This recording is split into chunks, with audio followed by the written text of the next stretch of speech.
መስቀል የሰበሰበን ቸር አምላካችን እግዚአብሔር ስሙ ዛሬም ዘወትርም የተመሰገነ ይሁን። ለተወሰነ ደቂቃ ከኔ ጋር የምንቆይበት ቃል እግዚአብሔር በማቴዎስ ወንጌል ምዕራፍ 25 ቁጥር 21 ላይ የሚገኝ ኃይለ ቃል ነው። ዘበውሁድ ምእመነ ኮንከ ዲበ ብዙ ሰይመከ፣ በጥቂቱ ታምነሃልና በብዙ ላይ እሾምሃለሁ። ጌታችን አምላካችን መድኃኒታችን ኢየሱስ ክርስቶስ የተናገረው የተስፋ ቃል ነው። በጥቂቱ ታምነሃልና በብዙ ላይ እሾምሃለሁ። ይህንን እንዳትረሱት ያዙ። ማቴዎስ ምዕራፍ 25 ቁጥር 21 በብዙ እሾምሃለሁ። በጥቂት ታምነሃል። ጥቂት ምን እንደሆነና ብዙ ምን እንደሆነ ነው ማየት የሚኖርብን። እነሱ ላይ አይተን እንጨርሳለን። ጌታችን አምላካችን መድኃኒታችን ኢየሱስ ክርስቶስ ስለ ፍጻሜ ዘመን በብዛት አስተምሯል። በወንጌል ላይ ሰፊ ቦታ ከተሰጠው ውስጥ በጣም ትልቅ ቦታ የያዘው የነገረ ምጽአቱ ነው። በብዙ ምሳሌ አስተምሯል። በማቴዎስ ምዕራፍ 21 22 በተለይ ግን ምዕራፍ 24 25 የነገረ ምጽአት ወንጌሎች ናቸው እና እዚህ ማቴዎስ ምዕራፍ 25 ከቁጥር 1 እስከ 14 ባለው የሰነፎቹንና የልባሞቹን ደናግል ምሳሌ አድርጎ አምስቱ ልባሞች አምስቱ ሰነፎች ብሎ ከዛ ደግሞ ራሱን እንደ ሙሽራ አድርጎ ሙሽራው ሲመጣ መብራታቸው የተገኙ ልባሞች፣ ሙሽራው ሲመጣ ግን መብራታቸው የጠፋባቸው ሰነፎች ተብለዋል። እነዚህ የዓለም ሕዝብ ናቸው። መብራት የጠፋባቸው ማለት ሃይማኖት ኑሯቸው ምግባር የሌላቸው ከሙሽራው ከክርስቶስ ጋር መንግሥተ ሰማያት ያልገቡ ማለት ነው። መብራት ኑሯቸው ሙሽራውን ተቀብለው አብረው የገቡት ደግሞ በዚህ ዓለም ሃይማኖት ይዘው ምግባር ሰርተው ርስተ መንግሥተ ሰማያት የወረሱት ናቸው ብሎ ከቁጥር 1 እስከ 14 አስተምሯል። ከ14 ጀምሮ ደግሞ እስከ 31 ደግሞ ሌላ ምሳሌ ይነግራቸዋል። የዛሬው በተለይ ከሱ ላይ ያተኩራል። ይሄ ሳምንት ማን ይባላል? ዛሬ ያለንበት ማን ይባላል? በአንድ ድምፅ ተናገሩ ምዕመናን። ገብርኄር። ገብርኄር በጣም ጥሩ ደስ የሚል ስም ነው። ገብርኄር ይባላል። የዐቢይ ጾም ሳምንት ከመጀመሪያው እስከ መጨረሻው ስማቸውን ትርጓሜያቸውን መያዝ ለአንድ ክርስቲያን በጣም ቀላል ስራ መሆን ያለበት። መብራቱ ይሰማል? ድምጼ ለቅርቦቹ ይሰማል፣ ለራቅ ላሉት ነው። አማራጭ ፓወር ይኖራል ወይስ አለ? ኦኬ፣ እስከዛው ልታገል እንግዲህ ጊዜ ለመቆጠብ ያህል። ስለዚህ አሁን ያለንበት ሳምንት ማን ነው? ገብርኄር ነው። ቃሉ የተወሰደው ከማቴዎስ ወንጌል ምዕራፍ 25 ከቁጥር 14 እስከ 30 ባለው የተመዘገበውን ታሪክ መሰረት አድርጎ ነው የተሰየመው። በዚህም ዕለት ሌሊትም በማህሌት ሊቃውንቱ በቅዱስ ያሬድ ማህሌት የሚያመሰግኑበት ገብርኄር ወምእመን ገብርኄር ወምእመን ዘበውእቱ ምእመነ ኮንከ ከሚል ነው። በቅዳሴው መካከል የተነበበው ወንጌል ያው ነው። ትምህርቱም የሚሰጠው በዚያው መንገድ ነው። ይሄ ስያሜ ብቻ አይደለም። በዐቢይ ጾም ያሉ ሳምንታትም ሆኑ ዓመቱን ሙሉ ያሉት ሳምንታት ስያሜ ብቻ አይደሉም። የትምህርት ክፍለ ጊዜ እና ስርዓተ ትምህርት ናቸው። ለትምህርት አሰጣጥ እንዲመች ነው።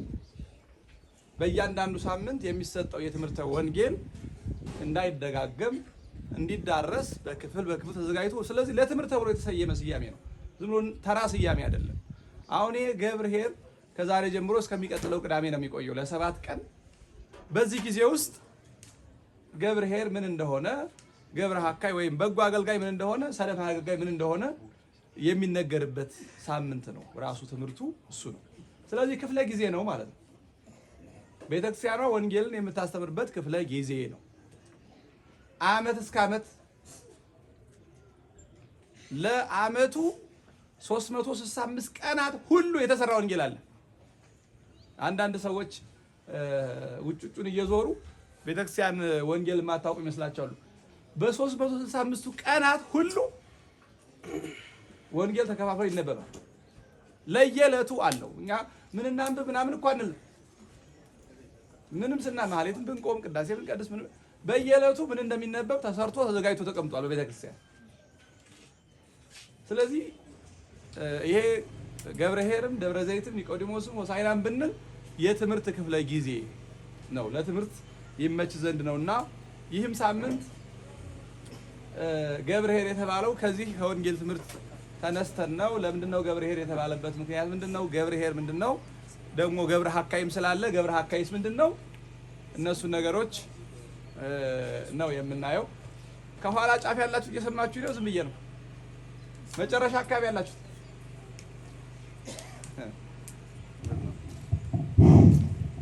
እሺ።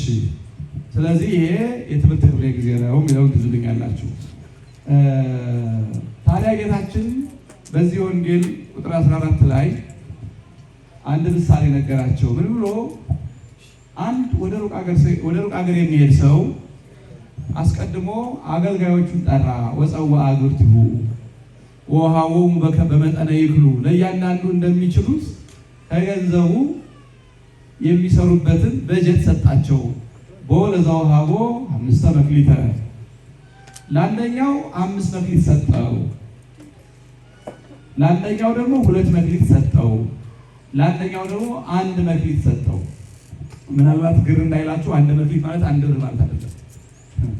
በጣም ትልቅ የገንዘብ መጠን ነው። 1 መክሊት 1728 ወቄት ግልጽ ነው። 1 ወቄት ወደ 30 ግራም አካባቢ አይተክ እንደዛ ነው። 1 ወቄት የሚባለው ወርቅ ወደ 30 ምናምን ግራም ነው። ስለዚህ 1 መክሊት 1728 ወቄት ወርቅ ነው። ቀላል ገንዘብ እንዳይመስላችሁ። ምን 5 ብር ሰጥቶ 1 ብር ሰጥቶ እንዳትሉ። በእርግጥ የድሮ 1 ብር ምን እንደሚሰራ ታውቃላችሁ። ብዙዎቻችሁ ትልቆቹ ሰዎች በድሮ ጊዜ 1 ብር 5 ብር ትልቅ ነገር ነበረ። ዛሬ ነው 1 ብር ከረሜላ መግዛት ያቃተው። እና ለማንኛውም 5 2 እና 1 ሰጣቸው። ለእያንዳንዱ እንደሰጣቸው እንደሚችሉት በመጠነ ይክሉ፣ ያውቃቸዋል አገልጋዮቹን እንደያውቃቸው። በዚህ ነግዳችሁ አትርፉ፣ አስቀምጡ አይደለም አደራ አይደለም የሰጣቸው። በዚህ ነግዳችሁ አትርፉ ብሎ ሰጣቸው። ነግደው እንዲያተርፉ ሰጣቸው። ከዛ በኋላ እነሱም ያንን ይዘው ወደ ስራ ተሰማሩ። ጌታቸው ወደ ሌላ ሀገር ሄደ። ተመልሶ መጥቶ ተቆጣጠራቸው። ምን አደረጋቸው? ተቆጣጠራቸው። ከምን አደረሳችሁት? ስንት አተረፋችሁ አላቸው። ሊቆጣጠራቸው በጀመረ ጊዜ ያ የመጀመሪያው ከፍ ያለው የተቀበለው 5 መክሊት የተቀበለው ሰው መጣና እግዚኦ አኮኑ 5 መካልየ ወሀብከኒ፣ 5 መክሊት ሰጥተኸኝ አልነበረ? አዎ 5 ሰጥቼህ ነበር። ወናሁ 5 መካልይ ለረባይኩ ዲቤሆን፣ ይኸው ደግሞ ሌላ 5 አትርፌ 10 አድርጌያለሁ አለ። 100% አልፋ የሚባለው ይሄ በዚህ መጠን ወረቱን ያህል ካተረፈ 100% ነው ትርፍ አይደለም። ሌላ 5 አትርፌ 10 አድርጌያለሁ ብሎ ሰጠው።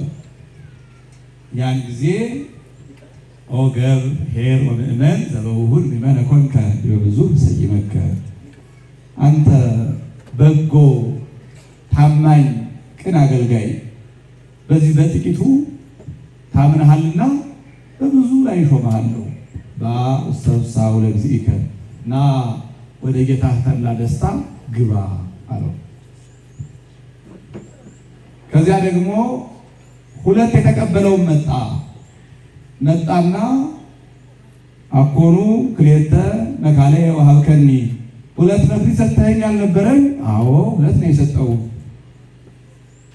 ወናሁ ካልአት ክልኤ መካልይ ለረባይኩ ዲሆን፣ ይኸው ደግሞ ተጨማሪ ሌላ 2 አትርፌ 4 አድርጌያለሁ አለ። እኩል ነው ያተረፉት እነዚህ ሰዎች። ይህንንም እንደዛው በጥቂቱ የታመንክ በጎ ቅን አገልጋይ፣ በጥቂቱ ታምነሃልና በብዙ ላይ ሾመሃለሁ፣ ወደ ጌታ ተድላ ደስታ ና ግባ አለው። ሶስተኛው ያ ባለ አንድ መክሊቱ ምንም ስራ አልሰራም። ያችኑ አንዷን ደብቆ ነው የኖረው። አንዲት ማለት አረፈ። መጣና ደግሞ እኮ አለማትረፍ አይደለም፣ በጣም ይቅርታ አልነገድኩም ወይም ነግጄ ማትረፍ አልቻልኩም ብሎ መስጠት ብችል መልካም ነበረ።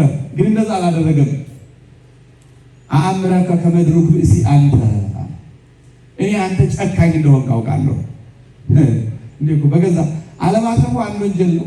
ደግሞ ነገሩን በሰውየው ለማሳበብ ፈልጎ በጌታው ለማሳበብ እኔ አንተ ጨካኝ ሰው እንደሆንክ አውቃለሁ።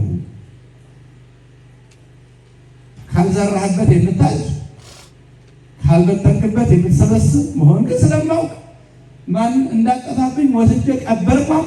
ያው አሁን እንካ እንዴ ኦኬ ሐካይ ወእኩይ አለው። ሐካይና እኩይ የተለያየ ትርጉም። ሐካይ ወእኩይ ሰነፍና ክፉ፣ ሰነፍም ክፉ።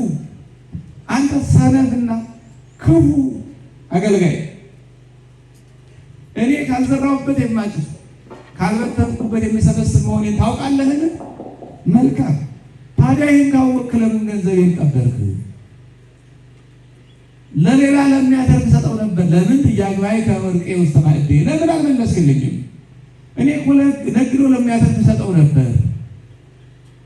ገንዘብ በነገራችን ላይ መቀበል በራሱ ኪሳራ ነው ለአንድ ገንዘብ። ምክንያቱም ምንጊዜም ገንዘብ በቆየ ቁጥር ለሚቀጥለው ዓመት ተመሳሳይ ዋጋ አይኖረውም። ፊውቸር ቫሊዩ የሚባል አለ በኢኮኖሚ። የዛሬ 100 ብር የዛሬ ዓመት 100 ብር አይደለም። ምክንያቱም የአምና 100 ብሮች ዘንድሮ 100 ብር እንዳልሆኑ ታውቃላችሁ።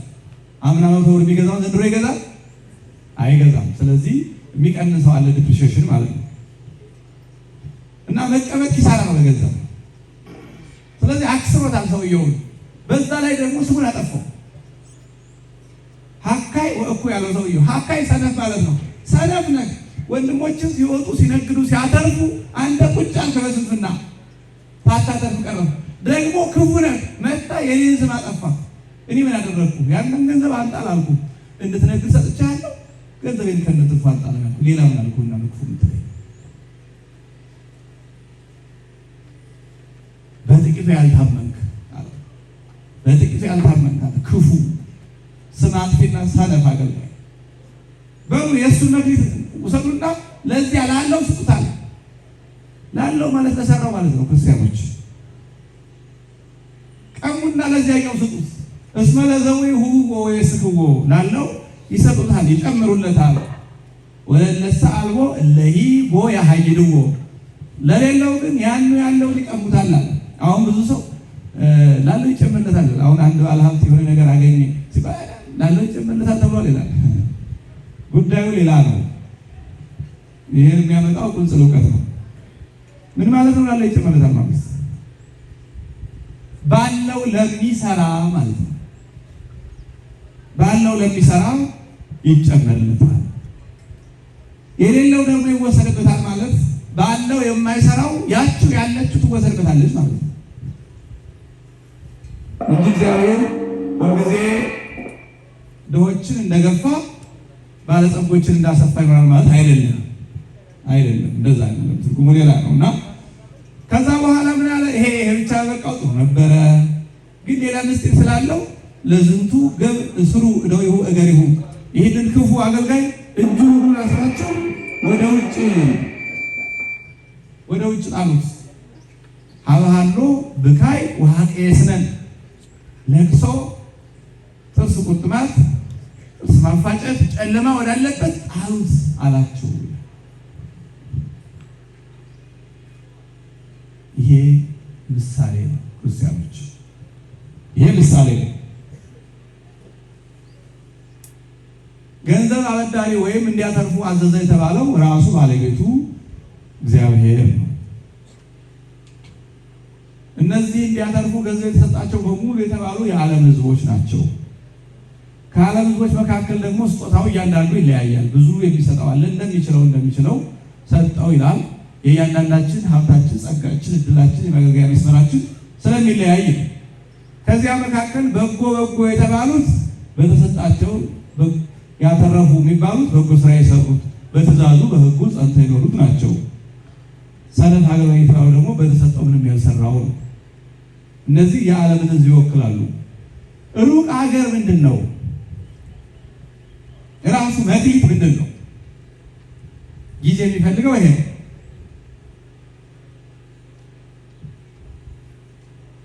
የመጀመሪያው ጉዳይ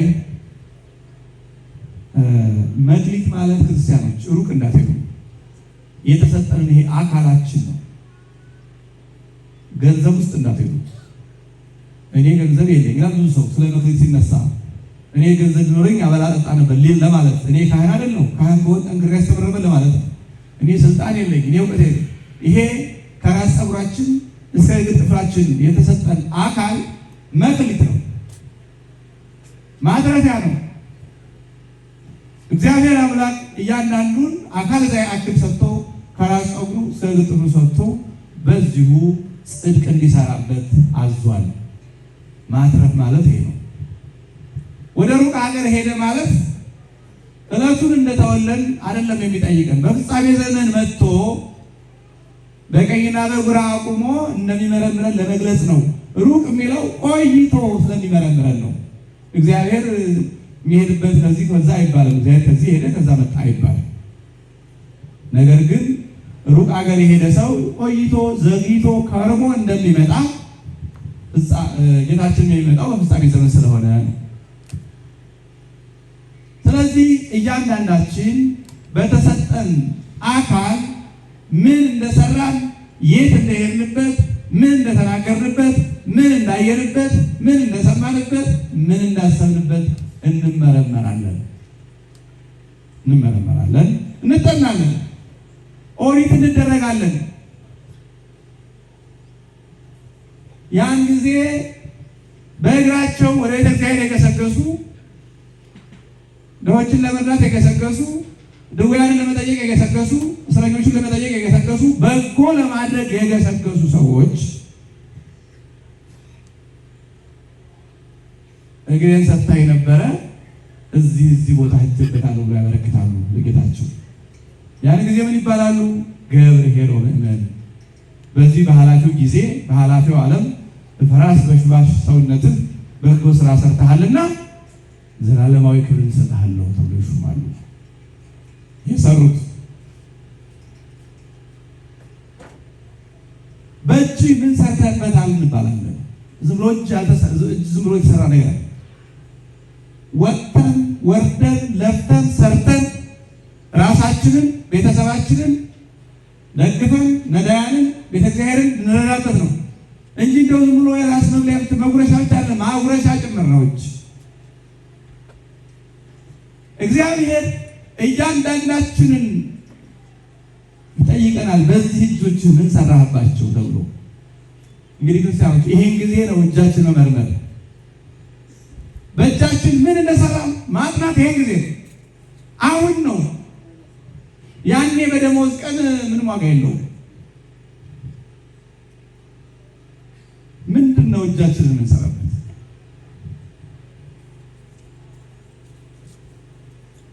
አይናችንን የምናይበት ምንድን ነው?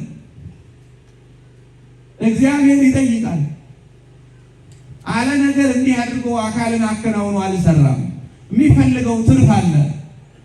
ይሄ መክሊት ነው።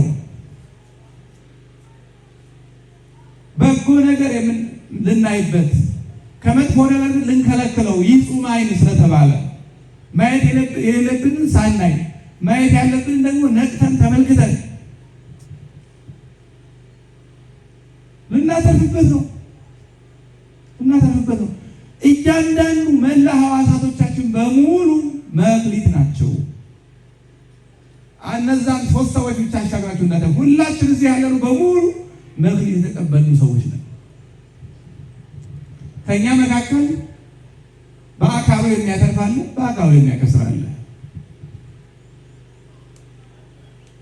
በእግሩ ወደ መጥፎ ነገር የሚገሰግስ ደም ለማፍሰስ በሊህ ገሪሆሙ ለክዕወደር እግሮቻቸው ደም ለማፍሰስ ፈጣኖች ናቸው እንዳለ ቅዱስ ዳዊት።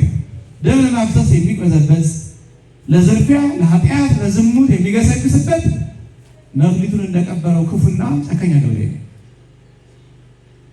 በእጁ ለመግደል በቃሉ ለመበደል የሚሰራ ሰው መክሊቱን የቀበረ ያ ክፉ አገልጋይ ነው። እንዲሁም ደግሞ ሕዋሳትን የዝሙት መሳሪያ ማድረግ ያንን ክፉ አገልጋይ ያስደርጋል። ክርስቲያኖች አካላችንን በጥንቃቄ መጠበቅ አለብን። አሁን በአዲስ ኪዳን የክርስቲያኖች አካል የእግዚአብሔር ዙፋን ነው። የእግዚአብሔር ማደሪያ ነው። ልቡናችን የእግዚአብሔር ዙፋን ነው። በዚያ ልቡናችን የእግዚአብሔር ዙፋን መሆን ሲገባው ቂም፣ ተንኮል፣ ኃጢአት ያስቀመጥንበት እንደሆነ ይሄ ኪሳራ ነው። እጁን እግሩን አስራችሁ ወደ ጨለማው ጣሉት ያሰኛል። ስለዚህ ምን እያደረግንበት አካላችን እንደው አካል ዝም ብሎ ተኩሎ ተቀምጦ ማሳያ ብቻ ነው? ያንዳችን አካል የሌሎቻችን መሰናከያ ነው? በተለይ እህቶች ተጠንቀቁ። አሁን ባለው ዘመን ብዙ ጊዜ ሴቶች ላይ የሚታየው እጅግ ቅጥ ያጣ የምንዝር ጌጥ አካልን ለሌሎች ማሰናከያ ማድረግ፣ ለማትረፊያ የተሰጠውን መክሊት ለማትረፊያ እግዚአብሔርን ለማገልገያ የተሰጠ አካላችንን እግዚአብሔርን መበደያ ማድረግ የለብንም። እባካችሁ ቅጣቷል። ሰው ሀግ የሚልም ጠፍቷል።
እንዴት ቆያችሁ? እኛ ኢትዮጵያውያን ገና መሬታችን ያልተጠቀምን ሰዎች ነን። የሰው ሀገር መሳሪያ ስለሆነ እኛ ስላልሰራ ነው ስናጠፋው እንደዛ ነው። የሰው ገንዘብ ስለሆነ እግዚአብሔር አምላክ ምስጢሩን ይግለጽልን። ስለዚህ የእያንዳንዳችን አካል ምንድን ነው? መክሊት ነው። የእያንዳንዳችን አካል ምንድን ነው? ጽድቅ ለመስራት የተሰጠ በጀት ነው። ከራስ ፀጉራችን እስከ እግር ጥፍራችን እግዚአብሔርን ለማገልገል የተሰጠ በጀት ነው እና እባካችሁ እንደው ሰውነታችንን እንደው ለዝሙት ብቻ የተሰራ አይመስል በዚህ ዘመን ሁሉም ሰው በቃ ውበት ላይ ብቻ ያለ እስኪ ሰው መሆን ላይ እናተኩር። አሁን ሰው ነው የጠፋው። እባካችሁ ክርስቲያኖች ሰው ነው የጠፋው። ዓለም አውሬ አፍርታ ዓለም እንስሳ በዝቶባት ነው የተቸገረ። ሰው ነጋ መሸ ውበት ብቻ ነው። እና በተለይ እህቶችና እናቶች ባካችሁ ይሄ የማያስፈልግ የትውዝፍት ወይም የምንዝር ጌጥ አታብዙበት። አካላችሁ ላይ ያላችሁን አጥባችሁ በስነስርዓት ያዙ፣ አይከለከልም። ከዛ ውጭ ግን ሰው ማሳት የሚያደርስ ነገር ምናምን እንደዚህ ምናምን ይሄ አያስፈልግም። መክሊት መቅረብ ማክሰር ማለት ነው። እና የመጀመሪያው የሁላችን የተሰጠን የጋራ እና እኩል መክሊት ከራስ ጠጉር እስከ እግር ጥፍር ያለን አካላችን ነው። ስለዚህ ሁልጊዜ በነጋ በመሸ ቁጥር በዓይናችን፣ በጆሮአችን፣ በአፋችን፣ በአንደበታችን ምን እንደተናገር፣ በእጃችን ምን እንደሰራን፣ በእግራችን የት እንደሄድን፣ በዓይናችን እንዳየን፣ ምን እንደሰማን፣ ምን እንዳሰብን ማታ ማታ ለጸሎት ስንቆም መመርመር አለብን። ማታ ማታ ምን ስንል አልኳችሁ? ትቆማላችሁ? ማታ ማታ ለጸሎት ቤታችሁ ብትቆሙ ከሆነ ነው እኮ ክርስቲያን መቼስ ዝም ብሎ አይተኛም። አንድ አዋስ ነው ተደግሞ ቢያንስ ሌላው ይቀር ሰብሰብ ብሎ ቤተሰብ ጠዋትም ለጸሎት ስንቆም መላ ሕዋሴ እኔ እግዚአብሔር የሰጠኝ መክሊት ነው በጎ ስሰራበት መዋል አለብኝ ብለን ማስተማር ያለብን። ማታ ስንመጣ እንመረምረዋለን። ምን ስሰራ ዋልኩ? ምን ተናግሬ ውዬ ይሆን? ምን አይቼ ይሆን? ምን ሰምቼ ይሆን? የት ሄጄ ይሆን? ምን ነክቼ ይሆን ማለት አለብን። ለምን? ይሄ በጀት ነው። በአካላቸው ለፍተው ወጥተው ያገለገሉት ያተረፉበት ገብርኄር ወምእመን ዘበውሁ ምእመነ ኮንከ ዲበ ሰይመከ እድሜው አጭር ኃይሉ ደካማ በሆነ በዚህ ፈራሽ በስባሽ ስጋ በዚህ ምድር አጭር ጊዜ ታማኝ ሆነሃልና በዘላለማዊ የማይፈርስ የማይበሰብስ አድርጌ በመንግሥተ ሰማያት ላይ እሾምሃለሁ ይባላል የሚያደርሱ። ስለዚህ በአካላችን በጎ ስራ እንድንሰራ እግዚአብሔር አምላካችን ይርዳል። ሌላው ይቺ ዓለም ለእኛ የተሰጠች መክሊት ናት። ስነ ፍጥረት የምንኖርበት መሬት፣ አየሩ፣ እጽዋቱ፣ እንስሳቱ በአጠቃላይ እነዚህ ለእኛ የተሰጡ መክሊቶች ናቸው። ክርስቲያኖች በጀት ነው። መሬት ለእኛ ተሰጥታለች። ወንዞቹ፣ ተራሮቹ ለእኛ ተሰጥተዋል። እንስሳቱ ለእኛ ተሰጥተዋል። እጽዋቱ ለእኛ ተሰጥተዋል። አየሩ ለእኛ ተሰጥተዋል። ውሃዎቹ ሁሉ ለእኛ ተሰጥተዋል። በእነዚህ በጎ ስራ መስራት ይቻላል። ክፉ ስራ መስራት ይቻላል።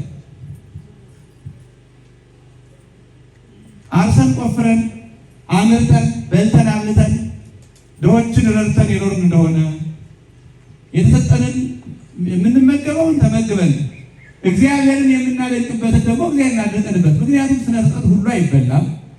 ለአንክሮ ለተዘክሮ የተሰሩም አሉ። እግዚአብሔርን ለማድነቅ ኃይሉን የምንረዳባቸው፣ ጥበቡን የምንረዳባቸው፣ መግቦትን የምንረዳባቸው ፍጥረቶችም አሉ። ቦ እምኔሆሙ ለምህሮ ወቦ እምኔሆሙ ለተገብሮ። ከስነ ፍጥረት መካከል አንዳንዶቹን ለተግባረ ዕድ ስራ ሰርተን የምንኖርባቸው እንዲሆኑ ያደረጋቸው አሉ። ከእነሱ መካከል ደግሞ ለምህሮ ለትምህርት የሚያገለግሉ አሉ። ኃይለ እግዚአብሔርን፣ መግቦተ እግዚአብሔርን፣ ጥበብ እግዚአብሔርን የምንረዳባቸው። ይቺ ዓለም የሰው የእግዚአብሔርና የስነ ፍጥረት ትስስር ናት። ትሪያንግል። እኛ ከእግዚአብሔር ጋር ያለን የጸሎት የአምልኮት ግንኙነት አለ። እኛ ከስነ ፍጥረታት ጋር ያለን ስርዓታዊ የሆነ ግንኙነት አለ። እግዚአብሔር ከእኛ ጋርና ከስነ ፍጥረት ጋር የሚገናኝበት መንገድ አለ። ያ ብዙዎቻችን እንደምታዩት ሩቅ ነን ከትምህርት ችግሩ። ክርስቲያኑ ማህበረሰብ ከክርስቲያናዊ ትምህርት ሩቅ ነው። አሁን ደግሞ ዝም ብሎ እንደ ጴንጤ አንድ ሁለት ሲይዝና እንዲህ ነው የሚለው። እንደሱ አይደለም ክርስትና። ትንሽ ጊዜ ይፈልጋል፣ መማር ይፈልጋል ጉዳዩ እና እነዚህ የሶስቱ የእግዚአብሔር የሰውና የስነ ፍጥረትን ግንኙነት ሚዛኑን ጠብቆ የመኖር ግዴታ ያለው በሰው ላይ ነው። ዓለምን የሚያበላሻቸው ዛት የሰው ልጅ ነው። ስነ ፍጥረትን የሚጎዳው የሰው ልጅ ነው። አሁን እንደምታዩት በሌሎች ዓለማት በጣም የሰለጠኑት ብዙ ነገሮች አስተበላሽቶ ደን ተመነጠረብን፣ እንደዚህ ኦዞን ሳሳ፣ ብዙ ፋብሪካዎች አሏቸው፣ ብዙ ጭስ ይለቃሉ። ከራሳቸው ውጭ ለሚቀጥሉት ትውልድ አያስቡም። ዓለምን ሲበክሉት ዓለም ቅጥ ያጣ ሙቀት ይመጣባቸዋል። ቅጥ ያጣ ቅዝቃዜ፣ መኪና የማያስነዳ በረዶ ይመጣል። አውሮፕላን የማያንቀሳቅስ ኤርፖርቱ እንዳለ በረዶ ተሞልቶ ያደራል። አንዳንድ ቦታ አይታችሁ ነው፣ ሚዲያ ለሁሉም ቅርብ ነው። አንዳንዴ ደግሞ መሬት ላይ ሲረገጡ ጫማቸው እሳት እንደገባ እየቀለጠ ጫማቸው ይዝባቸው። ለምን ነው የሚያወሩ? ስነ ፍጥረትን ከእግዚአብሔር ውጪ ከክርስቲያናዊ አስተሳሰብ ውጪ በሆነ መንገድ ስላበላሹት ለራሳቸው ብቻ የሚያስቡ ብዙ ሰዎች አሉ። አንድ ክርስቲያን ግን ስነ ፍጥረት ሲጠቀምበት ስነ ፍጥረት ለጽድቅ የተሰጠ መገልገያ ስለሆነ በቅጡ ነው። ለሚቀጥለው ልጆቻችን እንዳይጠፋ አድርገን እኔ ከሞስተር ባይቀር አይባልም በሰው ዘንድ ሰው እንደዚያ ስለማይ ስነ ፍጥረትን የምንጠብቀውን ጠብቀን ለእኛ የምንጠቅመውን ተጠቅመን በዚያ እግዚአብሔርን አመስግነን እንድንኖር ተፈጥረናል። ስለዚህ በተሰጠችን ምድር ምን ሰራህባት እንባላለን። ይሄ የተንጣለለ ሜዳ እንዲሁ አይደለም። ክርስቲያኖች ልንሰራበት ተገበረ ገነት ነው ያለው እግዚአብሔር አዳምን ከፈጠረው በኋላ ገነትን ጠብቃት፣ ተንከባከባት አለ። ስለዚህ ይችን ዓለም መጠበቅ፣ መንከባከብ፣ መጠቀም ያለብንን መጠቀም ባለብን ልክና መጠን በስርዓት መጠቀም የኛ ከዚያ ደግሞ ሌሎችን በዛው መርዳት። ስለዚህ በዚህ ምድር ምን እንደሰራንበት እንጠይቃለን። ክርስቲያኖች ድንበር ገፋሽን ገፋኝ እያልን ስንጋደልበት ከኖር ለፍተን ሰው የረዳንበት ከኖር የሰው ደም ካፈሰስንበት ገለን ከቀበርንበት ወይም ደግሞ ሌላ በጎ ስራ ከሰራንበት ለእግዚአብሔር እንመልሳለን። ሁሉም ነገር ይመረመራል። እስመ ሀለወነ ኩልነ ንንጻሕ ቅድመ መንበረ ልኩና ለክርስቶስ ነው የሚለው። ሁላችንም በክርስቶስ የፍርድ አደባባይ እንቆም ዘንድ አለን ይላል ቅዱስ ጳውሎስ። እንቆማለን። ይቀራል ነገር አይቀርም። ንጉሱም ይመጣል። የዛሬ ሳምንት ተምራችሁታል። እኛም በፊቱ እንቆማለን። ያን ጊዜ እንጠይቃለን። በዚች ምድር ምን ሰራችሁባት ተብለን። ስለዚህ ስነ ፍጥረቱን በአግባቡ መረዳት በአግባቡ መጠበቅ የኛ ግዴታ ነው። ግን በዛው በተፈጠረለት ዓላማ በተፈጠረበት መንገድ መጠበቅ ይሄም መክሊት ነው። ክርስቲያኖች የጋራ መክሊት። ከዛ ያለፈ ወደኛ ወደ ካህናቱ ሲመጣ ክህነታችን ትምህርታችን መክሊት ነው። መክሊት ነው። ጠንክሮ ያልተማሩትን አስተምሮ አሳምኖ የሚያጠምቀው የተጠመቁትን ደግሞ ንስሐ እንዲገቡ ሥጋ ወደሙን እንዲቀበሉ ከኃጢአት እንዲርቁ በጽድቅ እንዲጸኑ አድርጎ ወደ ጌታው የሚቀርብ መምህር ካህን ገብርኄር ወመን ይባላል። ዘበውህድ ምእመነ ኮንከ። በዚህ ለአጭር ጊዜ በተሰጠህ ክህነት በዚህ ለአጭር ጊዜ በሚኖረው ምድር ላይ በጥቂቱ ዕድሜ ታምነሃልና ለዘላለም ሾመሃለሁ ይባላል። መክሮ አስተምሮ ምእመናንን ከኃጢአት ከኑፋቄ ከክደት ጠብቆ እግዚአብሔርን ድምፅ ያልሰሙ ጫካ የገቡ ተበትነው ያሉ ገና ብዙ ያላመኑ አሉ። እነዛን የሚያሳምን ወደዚህ የሚያመጣ ገብርኄር ወምእመን የሚባለው ካህን እንደዚያ ያለው ካህን ነው። ነገር ግን የተበተኑትም እንደተበተኑ ያመኑትም ሳይጸኑ እንዲሁ ሰንፈን የኖርን እንደሆነ ገብር ሀካይ ወኩ እንባላለን። እኛም ካህናቱ በስልጣነ ክህነትህ በተማርከው ትምህርትህ ያላመኑትን ሳታሳምን ያመኑትን ሳታጸናና ሳትጠብቅ መንግሥተ ሰማያት ሳታስገባ መንጋዬን በትነሃልና ተብለን እንቀጣበታለን። ይሄ ለካህናት ነው። ከዛስ ገንዘባችን ሀብታችን መክሊት ነው። ይብዛም ይነስም ያለችን ሀብት በየእጃችን ያለችው ገንዘብ ከእግዚአብሔር የተሰጠች መክሊት ናት። እግዚአብሔር በዚያች በጎ ነገር ልናደርግባት ይፈልጋል። በጎ ነገር ማድረግ የሚጀምረው ቤተሰብን በአግባቡ ከማስተዳደር ነው። ቤተሰብን በአግባቡ ማስተዳደር አንዱ በጎ ማድረግ። አሁን ጊዜ በጎ ማድረግ ሲባል ሰው ለሌላ ማድረግ አይደለም። መጀመሪያ ልጆችን በአግባቡ ሰርቶ ቀጥቶ ሰው አድርጎ ከሰውም ደግሞ ኦርቶዶክሳዊ ሰው አድርጎ ወጥቶ ወርዶ በአግባቡ እንዳይራቡ እንዳይጠሙ አድርጎ ማሳደግ አንድ ክርስቲያናዊ ግብር ነው። ይህም ስራ ነው። ስለዚህ በገንዘባችን መጀመሪያ ቤተሰቦቻችን፣ ልጆቻችን፣ ከዛ በኋላ ቤተ እግዚአብሔርን ነዳያንን የረዳንበት እንደሆነ ገብርኄር ወምእመን ዘበውህድ ምእመነ ኮንከ እንባላለን። በዚህ በሚያልቅ ገንዘብ በሚያልቅ ሀብት በጠፊ ሀብት ከመቃብር በማይሻገረው ገንዘብ በጎ ስራ ሰርታችሁበታልና እኔ በማያልፈው ገንዘብ በመንግሥተ ሰማያት በማያልፈው ቤት በማያልፈው ተድላ ደስታ አኖራችኋለሁ፣ ኑ መንግሥቴን ውረሱ እንባላለን። ነገር ግን በገንዘባችን ነዳያን እየተራቡ እየተጠሙ ቤተ እግዚአብሔር ተራቁቶ ገዳማት ተራቁተው ገንዘባችንን ኃጢአት መስሪያ ደም ማፍሰሻ መደነሻ ያደረግነው እንደሆነ ገር ሀካይ ወእኩይ እንባላለን። ክፉና ጨካኝ ነገር፣ ሰነፍና ጨካኝ። አሁን ያለችው ዓለም እንደዛ ናት። አሁን ያለው የዓለም አብዛኛው የዓለም የኢኮኖሚ ሲስተም ይሄ ካፒታሊዝም በቃ አንድ ሰው ብቻውን ይሰክራል፣ ብዙ ሰው ይራባል አይነት ነገር ነው። ሀብት ለጥቂቶች እጅ የምትሆንበት ነው ሲስተሙ ራሱ። የካፒታሊዝም ጠባይ እንደዛ ያለ እና አሁን ከተሞቹ ላይ ያቻቸው እንደሆነ በተለይ ትልቆቹ ከተሞች አንዳንዶች የሚንቀሳቀሱት በቢሊየን ነው፣ አንዳንዶች ደግሞ ከሺህ በታች በሆነ ገንዘብ አስራፍታ። ምን አይነት ዓለም ውስጥ ነው ያለው? ምናልባት ሁለቱ ክርስቲያኖች ይሆናሉ። አንደኛው በቢሊየን እየተንቀሳቀሰ ያ ቢሊየን እንዳይጎልበት ከዛ ላይ ለማካበት ለመጨመር ድሆቹን ሳይዘከራቸው ሳያስባቸው ረስቷቸው። አንዳንዶች ደግሞ ጠዋት ትንሽ ዳቦ ቀምሶ ማታ የሚበሉት ዳቦ ይሞላ እያሉ ሲጨነቁ ይላሉ።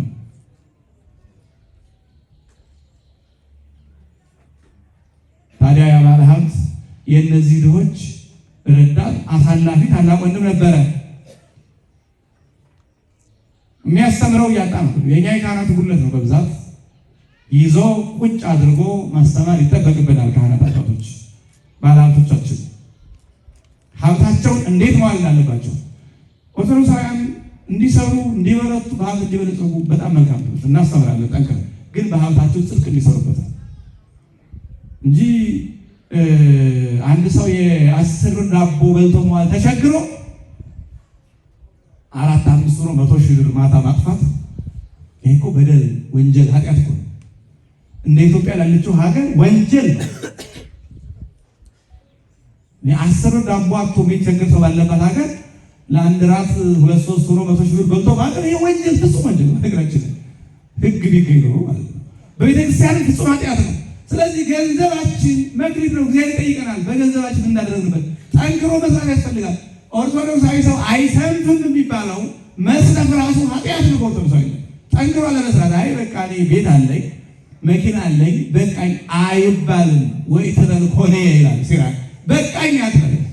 አንዳንድ መናፍቃን እንደውም ገንዘብ በቃኝ አትበል ይላል ሲራክና መጽሐፉ ችግር አለበት አሁን አለማወቅ ደግ እንዴ ያልተባለ ሰው እንዲህ ነው። የኛው ነው ታዲያ መቼም ወይ አይማር። አሁን የመናፍቃኑ ፈቃድ ነው እኛን የመጠበጠ ይሄ የኛው መልስ አይደል ሁሌ ይዞ ይመጣ የመናፍቅ ጥያቄ አንጠልጥሎ ይሄ ምን ማለት ነው? ቁጭ ብላችሁ ማለት እንዴ ጥቅስ ትምህርት የለም ጥቅስ ሃይማኖት አይደለም። ክርስትናው ማወቅ የፈለገ ሰው ቁጭ ብሎ ጊዜ ሰጥቶ መማር ነው። ከሲራክ አንድ ጥቅስ ይዞ ምን ማለት ነው ምናምን ከሄኖክ አንድ እንዲህ አሉ ምናምን ሁሌ የመናፍቅ ቆሻሻ ይሸከማለን እንዴ ጊዜ ካለ ቤተክርስቲያን አሰማም እንዴ እና መጽሐፍ አሁን ሲራክ ገንዘብ በቃኝ አትበል ይላል። አዎ ይላል። ግን ምን ማለት ነው? ስለዚህ መጽሐፍ ሲራክን ማንቀበለው በዚህ ነው ያለ ማለት ነው። እነሱ ወዲህ ነው ጉዳዩ። አንድ ክርስቲያን የሚሰራው ለራሱ ብቻ አይደለም። እኔ አንድ ቤት ካለኝ አንድ መኪና ካለኝ ባንክ ላይ 20-30 ሚሊዮን ብር ካለኝ ለኔ በቂ ነው ብለን እንዳትተኛ ነው። ያንተ ገንዘብ ያንተ ብቻ አይደለም። ካንተ እጅ የሚፈልጉ ብዙዎች አሉ ነው በኦርቶዶክስ ያስተምሩ ክርስቲያኖች። ስለዚህ የፈለገ ቢሊየነር ቢሆን አንድ ኦርቶዶክሳዊ መቀመጥ አይችልም፣ ክልክል ነው። ገንዘቡ እንደበዛ ካወቀ ከዚያ እየከፈለ መስጠት ነው። እየሰጠ ሌሎቹን እየረዳ ደግሞ ነገር መስራት ነው እንጂ ይበቃኛል ብሎ አይተኛም በኦርቶዶክስ ያስተምሩ። ስለዚህ ገንዘባችን አንድ መክሊት ነው፣ ማትረፊያ መክሊት። የአመፃ ገንዘብ ሳያልቅ በሉቃስ ምዕራፍ 15 እንደተጻፈው ይሄ የዚህ አመፅ ገንዘብ ሳያልቅ ድሆችን ወዳጆችን ግዙበት ተብሏል። ወዳጆችን ግዙበት ለምን? በዘላለማዊ ቤታቸው እንዲቀበሏችሁ ነው የሚለው ወንጌል።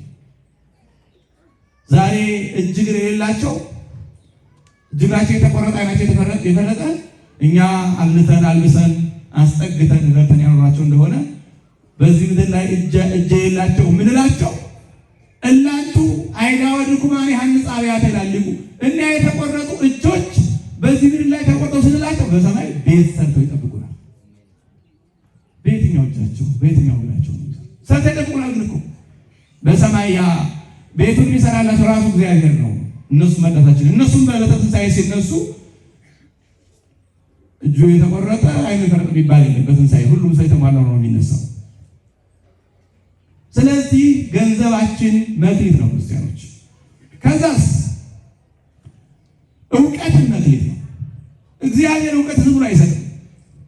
በእውቀታችን ራሳችንን፣ ዓለምን፣ ቤተክርስቲያንን ልንረዳበት፣ በጎ ልናስብበት፣ በጎ ልንሰራበት፣ ይችን ዓለም የበጎዎች ልናደርግበት ነው እውቀት የተሰጠን እንጂ በእውቀታችን በአንድ በኩል ትዕቢት፣ በአንድ በኩል ክፋት ጨምረን ሌሎችን እየናቅ እውቀታችን ደግሞ እየጠመዘዝን ሰው መጉጃ እያደረግን ልናከስር አይደለም። ምንም ይሁን እውቀት ማለት መጽሐፍ ቅዱስ ማወቅ ብቻ አይደለም። ክርስቲያኖች ማህሌት መቆም፣ ቅዳሴ መቅደስ ብቻ አይደለም። እንዲሁ ስለ ዓለምን ስለ ማስተዳደር፣ ዓለምን ስለ መምራት፣ ስለ መጠቀም የምናውቃቸው ምድራዊና ተራ የሚባሉ እውቀቶችን ቢሆኑ በጎ ከሰራንባቸው ይጠቅማሉ፣ ያጸድቃሉ። ምንም ይማር፣ ስለ ጤና የሚማር፣ ስለ ግብርና የሚማር፣ ሕግ የሚማር፣ ቴክኖሎጂ የሚማር በዚያው እውቀቱ በጎ የሰራ ሰው ይጸድቅበታል። መክሊት ነው። እውቀት ትልቅ ሀብት ነው። እግዚአብሔር እኮ ስጦታ እኮ የሚሰጠን በዚያ እውቀታችን ምን እንደሰራንበት እንጠይቅበታለን። በተነሳት እውቀቱን ለበጎ ያዋለ ለሀገር ጥቅም፣ ለትውልድ ጥቅም፣ ለጥሩ ነገር ያዋለው ሰው በቀኝ ይቆማል። የታመንክ ባሪያ፣ በዚህ ጥቂት እውቀት፣ በዚህ ምድራዊ እውቀት፣ በዚህ ኃላፊ እውቀት የታመንክ ሆነሃልና በዘላለማዊው በመንግስተ ሰማያት እሾምሃለሁ ተብሎ ይሾማል። ነገር ግን ያችን እውቀቱን እያጣመመ ድሃ እየበደለ ፍርድ እያጓደለ አገር ሲያጠፋ የኖረው በግራ ይቆማል። ውሩም እኔ ከሚባሉት ይህንን ክፉና ሰነፍ አገልጋይ እጁን እግሩን አስሯችሁ ወደ ጨለማ አውጣሉት ከሚባሉ ይቆጠራል። ስለዚህ እውቀታችን ለጽድቅ ይሆናል። ምንም አይነት ፕሮፌሽናችን ምንም ይሁን። ሌላው ስልጣናችንም ትንሽም ቢሆን ትልቅ ስልጣን መክሊት ነው። ክርስቲያኖች አንድ ሰው ሲሾም እንደዛ ለሌሎች ጥላ ሊሆን ነው። እንደዛ እንጂ እንደ ጎርፍ እየነቃቀለ እየማሰ እየደመሰሰ ያጠፋል። ከታችኛዋ ከእንዲሁ ከእድር ዳኝነት ጀምሮ እስከ አንድ ሀገር መሪ ድረስ የምንቀበለው ስልጣን መክሊት ነው። መክሊት ነው። አሁን ብዙ ሰው ሲሾም መንግስት ምን ይለኛል፣ ደረጃዬ ያድጋል፣ እንዲህ ተሹሜ ተሸልሜ ምናምን ህዝብ ወዶኝ ይላል እንጂ በስልጣኔ እጸድቅበት ይሆን ወይስ እኮነንበት ይሆን ብሎ የሚያስፈይልን መስሏል። እግዚአብሔር ይጠይቃል። ትንሽም ትሆን ትልቅ በተሰጣችን ስልጣን ፍርድ እንዳናዳላ፣ መጥፎ ስራ እንዳንሰራ፣ ሰው እንዳናስቀይም፣ ለግል ጥቅማችን ብቻ እንዳናውላ እግዚአብሔር ይመረምረናል። መንግስትን መሸወድ ይቻል ይሆናል። ማህበረሰብን ማታለል ይቻል ይሆናል። እግዚአብሔር ማታለል አይቻልም። ከመንግስት ከማህበረሰቡ መሰወር ይቻላል። መጋረጃ ጋርዶ መብራት አጥፍቶ ቤት ዘግቶ ሰነድ ሰርዞ ደንዞ ይቻል ይሆናል። ከእግዚአብሔር ግን የለም። በእሱ ዘንድ መብራት አይጠፋማ። መብራት ስናጠፋ የእኛን አይን ነው የሚጨልመው፣ የእግዚአብሔርን አይን አይጨልመው። ቤት ስንዘጋ የእኛ አይን ነው የማያየው። በእግዚአብሔር የሚዘጋ ደጅ የለም። በእግዚአብሔር ጨለማ የለም። ወአልቦ ጽልመተ መክፈልታተ ህላዌሁ፣ በባህሪው ጨለማ የለም እግዚአብሔር። ስለዚህ እያንዳንዷ ስልጣናችን እግዚአብሔርን ማገልገያ መክሊት ናት። ክርስቲያኖች አሁን ከስልጣን መሸሽ ምናምን አይደለም። ስልጣንን መቀደስ ነው፣ ማገልገያ ማድረግ። እንደው ስልጣን ሲባል ርኩስ አድርጎ የሚያየው ሰው አለ። ደግሞ ስልጣን ሲባል በቃ ያው የሚስገበገብም አለ። ሁለቱም ትክክል አይደለም። መስገብገብ ፍቅረ ሥጋ በጣም አደገኛ በሽታ ነው። መጽሐፍ እንደሚነግረን ደዌ ሰይጣናዊ ናት። ነገር ግን ከመጣ ማህበረሰቡ ወዶን ወይም በሙያችን ተፈልገን ወደ ስልጣን ከመጣን ግን የመጀመሪያው ተግባር በስልጣኔ እግዚአብሔርን ላለማስቀየም ማድረግ ያለብን ምንድነው? አለማድረግ ያለብን ምንድነው? ለይተን ሊስት አድርገን ማስቀመጥ። ትኖራላችሁ እዚህ በትንሽ በትልቅ ላይ ያላችሁ አንድ ትምህርት ቤት መምራትም ስልጣን ነው። አንድ የሆነ ቢሮ መምራትም ስልጣን ነው። አንድ ቀበሌ መምራትም፣ አንድ ወረዳ ማስተዳደርም፣ አንድ ዞን ማስተዳደርም ስልጣን ነው። በዚያው ፍትሃዊ የሆነ ምክንያቱም እኛ በዚህ ምድር ስንሾም እኮ እግዚአብሔርን መስለን ነው። የዓለሙ ጌታ የዓለሙ መጋቢ እግዚአብሔርን መስለን ነው። ስለዚህ እንደ እግዚአብሔር መመገብ ያስፈልጋል። በአግባቡ የተጠቀሙበት ስልጣናቸው ገብርኄር ወምእመን ይባላል። በዚህ በኃላፊ ስልጣን በጥቂት ጊዜ ሹመት ታማኝ ሆነህ ተገኝተሃልና ለዘላለም በመንግስተ ሰማያት ይሾምሃለሁ ይባላሉ። ነገር ግን ብቻቸውን ሲበሉበት፣ ሲጠጡበት፣ ሲዘርፉበት፣ ድሃ ሲበድሉበት፣ ደም ሲያፈሱበት፣ ድሃ ሲያስለቅሱበት የኖሩ ሰዎች ግን ይህንን ሰነፍና ጨካኝ ባሪያ እጁን እግሩን አስራችሁ ልቅሶ ጥርስ ቁርማት አለበት ጣሉት ይባላሉ። ስለዚህ ስልጣን ምንድነው? ክርስቲያኖች መክሊት ነው። በአጠቃላይ እግዚአብሔር ለእኛ የሰጣቸው ከተፈጥሮ አካላችንና ከተፈጥሮ ስነ ፍጥረት ጀምሮ ኋላ የምናፈራቸው ሀብቶች፣ እውቀቶች፣ ስልጣኖችና ሌሎች ነገሮች በሙሉ ከእግዚአብሔር የሚሰጡት የበጎ ስራ መስሪያ በጀቶች ናቸው። አንድ ተቋም መስከረም ላይ የሰጠውን በጀት ወይም ሐምሌ ላይ የሰጠውን በጀት በሚቀጥለው ሰኔ ላይ የት አደረሳችሁት ሪፖርት አድርጉ፣ የት ገባ፣ ብሩ ምን አተረፈ፣ ምን ተሰራበት ብሎ እንደሚመረምረው ሁሉ እግዚአብሔር በዕለተ ምጽአት ወይም እያንዳንዳችን በሞት ጠርቶ እነዚህን ነገሮች በሙሉ ይመረምራል። በዚህ አተርፎ የተገኙ ናቸው። ገብርኄር ወምእመን ዘበሁሉ መነኮን ከዲሁ ሰይመከ በዚህ ምድር ላይ በዚህ ኃላፊ መሬት፣ በዚህ ፈራሾች ሰውነት፣ በአጭር ቁመት ጠባብ ደረት፣ በዚህ ትንሽ እውቀት፣ በዚህ ኃላፊ ገንዘብ፣ በዚህ ኃላፊ ስልጣን፣ በዚህ ኃላፊ ሞያ አካል በጎ ስራ የሰራችሁ እናንተ ታማኞች በማያልፈው በመንግስተ ሰማያት ስልጣን፣ እውቀት፣ ሀብት ለዘላለም ሾማችኋለሁ። በአውስተ ፍስሐ ለእግዚእከኑ ወደ ጌታችሁ ተድላ ደስታ ወደ መንግስተ ሰማያት ግቡ ይላችኋል። ሳምንቱ ለምን ገብርኄር እንደተባለ አሁን ገብቷችኋል? ገብቷችኋል አይደል? ገብርኄር ማለት ይሄ ነው። በስልጣኑ፣ በገንዘቡ፣ በእውቀቱ፣ በአካሉ፣ በስነ ፍጥረት፣ በክህነቱ፣ በማንኛውም ነገር በጎ የሰራ ሰው ምን ይባላል? ገብርኄር። እኛም በተሰጠን ነገር በሙሉ በጎ ስራ ሰርተን እግዚአብሔርን ደስ አሰኝተን ይችን ዓለም ጠብቀን ገብርኄር ወምእመን ዘበሁሉ መነኮንከ ዲበ ሰይመከ ተብለን መንግስቱን እንድንወርስ አምላካችን ይፍቀድልን። ይቆየን።